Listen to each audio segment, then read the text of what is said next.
Kherson will be renamed Kherson. The cave propagandists bitterly joke and immediately ask, what kind of narrative will the supreme schemers choose after fleeing Kherson? Our cause is just, we will win, or the main thing is not victory, but participation. So far, it is obvious that the Kremlin for some reason was waiting for the results of the elections to the US Congress, and only then surrendered Kherson. How exactly the modest victory of the Republicans influenced the retreat of the Rashists to the Crimea remains a mystery, but the heels of the Rashists sparkle brightly. The Antonovsky Bridge was finally blown up by the retreating invaders, so now they have to drape along the barge structures. But flight does not save everyone. Stremausov, for example, did not save. His chilled carcass was buried today at the Simferopol cemetery. Even the egg-headed Kirienko arrived at the farewell ceremony, to whom the frightened Salda clung astrally, suspecting that she might lie down somewhere not far from her deputy.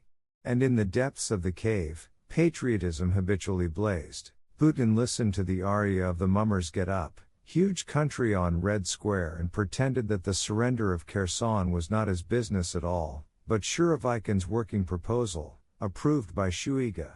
And although, according to the FOM, 75% of Russians still trust Putin, the leader decided not to fly to Bali. Suddenly they won't fly, or will they meet so cool that they catch a cold? Or in general, will some next fascist ass take the empty throne? So it's better to stay in the cave and prepare the text of the message to the Federal Assembly. There are no words of consolation for deep dwellers, so at least the shaggy elites can be calmed down by baring their teeth at the outside world with some regular Satan.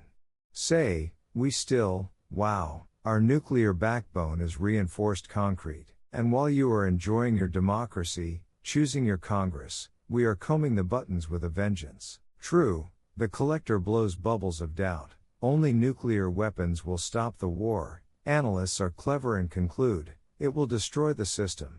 Only Putin will stop the war by withdrawing his troops, but that will destroy the system. The war will be won only by the complete and sincere mobilization of the system, and this will also destroy it. Choice of kamikaze, are there any? But the withdrawal of troops from the Crimea is hardly possible. Most likely, the Rashists expect the collapse of hopes along with the Crimean Bridge, with further encirclement and unconditional surrender.